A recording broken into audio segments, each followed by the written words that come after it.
प्रिय छात्रों, इस वीडियो में मैं आपको NCERT गणित वर्ग 10 के प्रश्नावली 10.2 का प्रश्न संख्या 1 बताएंगे।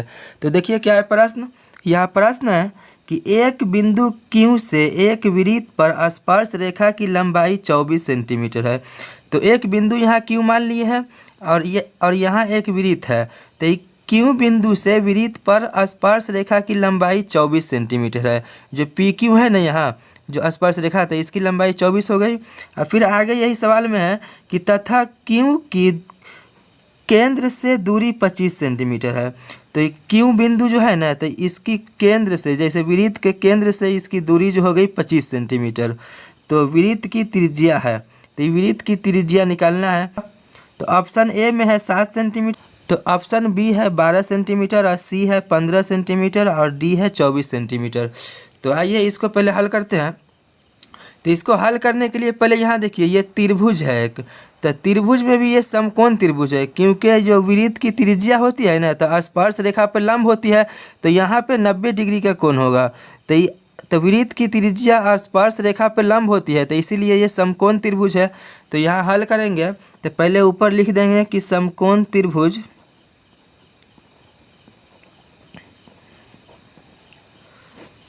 समकोण त्रिभुज, और उसके बाद त्रिभुज का नाम यहाँ लिख देते हैं, समकोण त्रिभुज OPQ में। तो इसमें जो जो भुजा दिया हुआ है ना, उसको पहले लिख लेते हैं। तो एक तो देखिए, ये OQ का तो दिया हुआ है 25 सेंटीमीटर। तो OQ बराबर 25 सेंटीमीटर है। और फिर PQ 24 सेंटीमीटर। तो ये PQ बराबर हो गया 24 सेंटीमीटर। और निकालना देखिए, OP का तो निकालना है। तो OP निकालना ही है। तो समकोण त्रिभुज में जब दो गो भुजा दिया रहे और तीसरा निकालना रहे, तो यहाँ पे पाइथागोरस प्रमेय लगा सकते हैं। तो यहाँ पे लगा देंगे पाइथागोरस प्रमेय। तो पहले लिख देते हैं यहाँ पे पाइथागोरस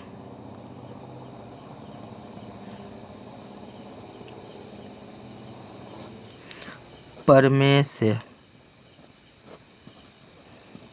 तो पाइथागोरस प्रमेय यहाँ पहले लिख लेते हैं। पाइथागोरस प्रमेय होता है क्या?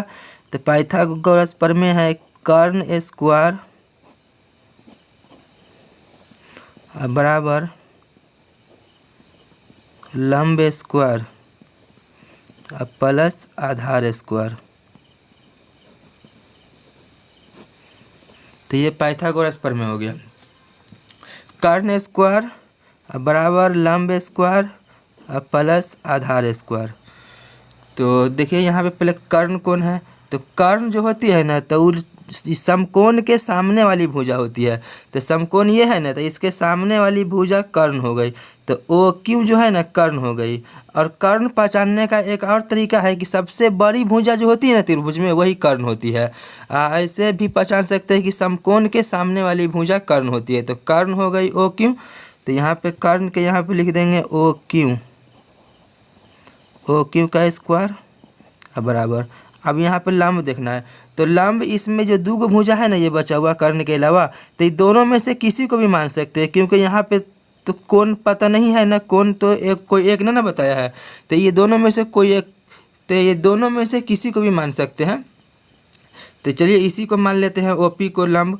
तो OP को लंब मान लेते हैं। तो OP का स्क्वायर यहाँ पे हो जाएगा अब प्लस आधार। जब देखिए इसको लंब मान लिए तो आधार तो नीचे वाला होगा PQ। तो ये PQ आधार हो गया। तो PQ का स्क्वायर ये आधार हो गया।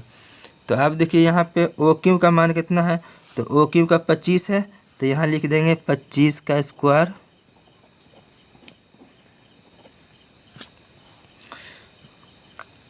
अब बराबर OP का। देखिए तो OP तो नहीं पता है, तो OP को जैसे का तैसे लिख देंगे। तो OP का स्क्वायर ऐसे लिख देंगे। अब PQ का देखिए, तो PQ का 25 तो PQ का 24 सेंटीमीटर है। तो यहाँ लिख देंगे 24 का। तो 24 का स्क्वायर हो गया। तो 25 का स्क्वायर निकाल लीजिए। तो 25 का स्क्वायर कितना होता है? 625 बराबर OP को तो ऐसे लिख देंगे OP का स्क्वायर अब प्लस 24 का स्क्वायर 576, तो इसको लिख देंगे। अब इसमें क्या करेंगे, ये OP को अलग करेंगे, ये 576 को एन लाना होगा, तो ये 625 तो ऐसे ही रहेगा। ये 576 जो एन प्लस में तो एन जाएगा तो माइनस में हो जाएगा, तो ये 576 माइनस में बराबर ही OP का स्क्वायर सेम ऐसे ही। तो इसको आप घटा देते हैं, तो इसको घटा देंगे। देखिए 15 में से 6 घटा 9, ये बच गया 1, तो 1 में चलेंगे तो 11, 11 में से 7 घटा 4, ये बच गया 5, 5 में से 5 0, तो ये सिर्फ 49 बचा, ये OP का स्क्वायर। तो अब इसको क्या करेंगे, सीधा कर लेते हैं, तो OP स्क्वायर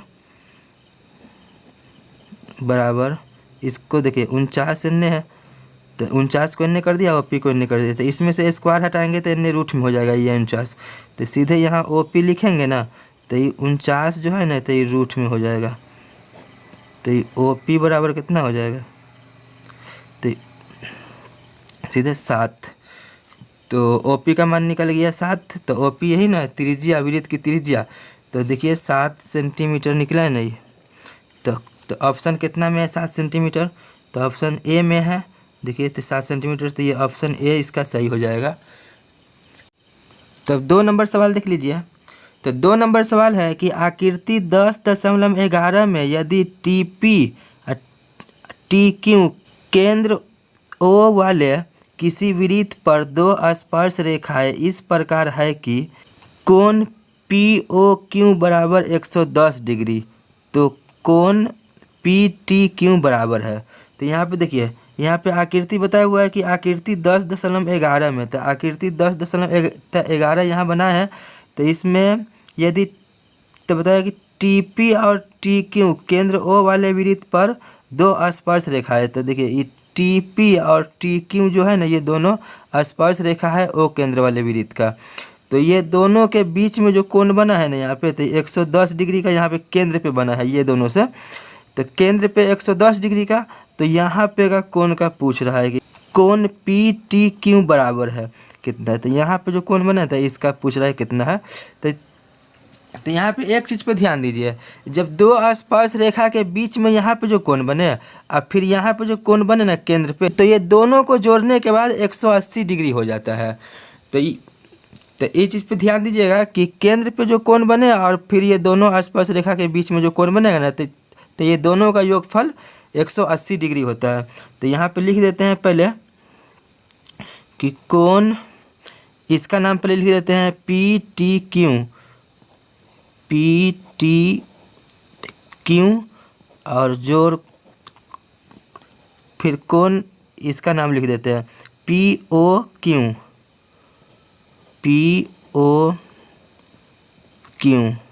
बराबर 180 डिग्री।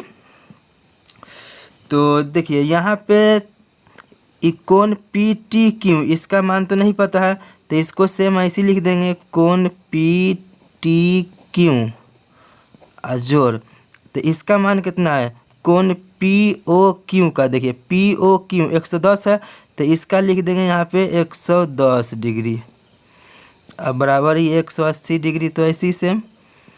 तो अब इसको अलग कर लेते हैं कोण PTQ को, तो कोण PTQ को अलग करेंगे, तो 110 को एन लाना है, तो एन प्लस में तो एन आएगा तो माइनस में, तो पहले 180 को ऐसे लिख लेंगे, अब माइनस 180 डिग्री, अब माइनस ये हो जाएगा 110 डिग्री। तो यहाँ पे देखिए इसको तो सेम लिख लेंगे PTQ कोण जो है, अब बराबर इसको घटा देंगे, तो 180 में से 110 घटाएंगे तो कितना हो जाएगा 70 डिग्री। तो कोण PTQ, यही तो पूछ भी रहा है ना सवाल में, कोण PTQ बराबर है, तो यहाँ पे हो गया कोण PTQ बराबर 70 डिग्री। तो ऑप्शन में देख लीजिए 70 कोण में है, तो 70 ये B नंबर पे है, तो ये B नंबर इसका सही हो जाएगा 70 डिग्री। तो अब आइए 3 नंबर सवाल देखते हैं। तो 3 नंबर सवाल देख लीजिए। तो 3 नंबर सवाल है कि यदि एक बिंदु P से O केंद्र वाले किसी वृत्त पर PA PB स्पर्श रेखाएं परस्पर 80 डिग्री के कोण पर झुकी हो।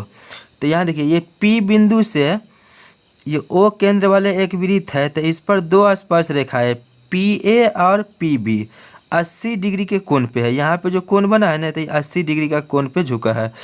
तो निकालना है, देखिए इसमें क्या चीज़, तो कोण POA बराबर है, तो इसमें निकालना है POA। तो यहाँ पे जो कोण बना है ना ये, तो इसी को निकालना है POA यहाँ पे का। तो ऑप्शन ए है 50 डिग्री, अब B है 60 डिग्री, या C है 70 डिग्री, और D है 80 डिग्री। तो आइए इसको हल करते हैं पहले।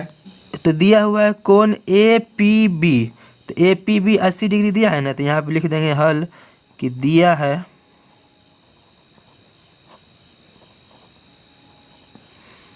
कोण APB बराबर 80 डिग्री। तो देखिए कोण APO निकालते हैं इसका आधा, तो इसलिए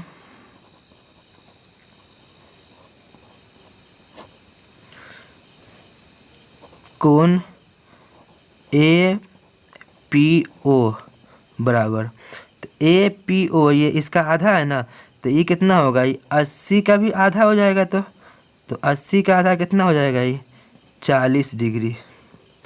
तो 80 डिग्री का आधा 40 डिग्री इसका हो गया। तो यहाँ पे का निकल गया ये छोटा वाला 40 डिग्री। तो अब आते हैं त्रिभुज AOP, ये वाला त्रिभुज जो बना है ना एक, तो ये समकोण त्रिभुज है। तो यहाँ पे लिख देते हैं पहले कि समकोण त्रिभुज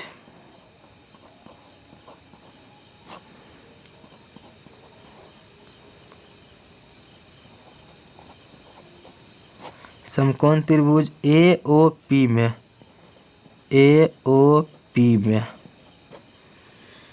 तो पहले इसमें ये तीनों कोण का ये लिख लेते हैं। तो कोण APO, तो यहाँ पे लिख लेते हैं कोण APO अब प्लस कोण, फिर इसका नाम लिख देते हैं अब AOP अब प्लस, अब इसका नाम लिख देते हैं PAO कोण PAO बराबर, ये तीनों मिलने के बाद 180 डिग्री हो जाएगा। तो अब इसमें जो जो कोण दिया हुआ है ना, तो उसको लिख देते हैं पहले APO। तो APO 40 तो पता है, तो इसका लिख देते हैं 40 डिग्री, अब प्लस AOP तो नहीं पता है, अब बराबर। तो इसका कितना है PAO, तो PAO अब इसका देख लीजिए, तो इसका 90 डिग्री होगा। काहे कि त्रिज्या जो होती है ना, तो स्पर्श रेखा पे लंब होती है, तो इसका हो जाएगा 90 डिग्री। तो इसका लिख देंगे यहाँ पे 90 डिग्री, तो बराबर हो गया 180 डिग्री। तो अब देखिए इसमें जो जोड़ने वाला है ना, उसको जोड़ लीजिए। तो 90 और 40, तो 90 और 40 कितना हो जाएगा, तो 90 40 130। तो इसको पहले जोड़ देते हैं, तो ये हो गया 130 डिग्री। दोनों को जोड़ने के बाद अब बराबर इसका हो गया AOP, ऐसे ही लिख देते हैं AOP अब बराबर ये हो गया 180। तो अब इसको AOP को अलग कर लेते हैं। तो AOP बराबर 180, 130 एने लाएंगे तो माइनस में हो जाएगा, तो 130 डिग्री। इस सब में डिग्री लगा देते हैं, तो इसको घटा दीजिए।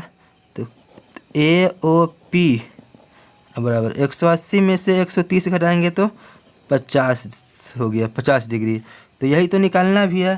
तो यहाँ देखिए इसी का यही कोण को है ना, यहाँ पे NA से जो लिखे है ना, तो जैसे देखिए POA, ये तो यही कोण का नाम मतलब ऐसे लिख दिए।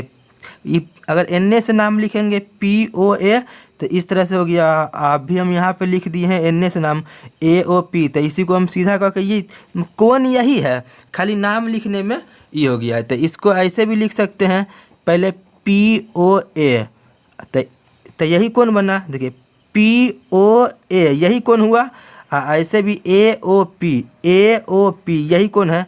तो इसी को मतलब ऐसे, तो इसका भी तो 50 हो गया। तो यही तो निकालना नहीं है कोण POA, तो 50। तो यहाँ पे कोण देना छूट गया है, तो इसमें कोण दे दीजिए, कोण इसमें भी, फिर इसमें भी, फिर यहाँ पे भी कोण होगा, फिर यहाँ पे भी, यही तो ये सब छूट गया था। तो यहाँ पे सबके आगे कोण लगा देंगे, कोण का चिन्ह मतलब ऐसे लगा देंगे सबके आगे कोण का चिन्ह। तो 50 डिग्री है, तो देखिए ऑप्शन कितना में है, तो ऑप्शन ए में है 50 डिग्री, तो इसका ए नंबर सही हो जाएगा। तो उम्मीद करता हूँ कि आपको ये सवाल अच्छी तरह से समझ में आ गया होगा। अगर वीडियो अच्छा लगा है तो वीडियो को लाइक कर दीजिए, चैनल पे पहली बार है तो चैनल को भी सब्सक्राइब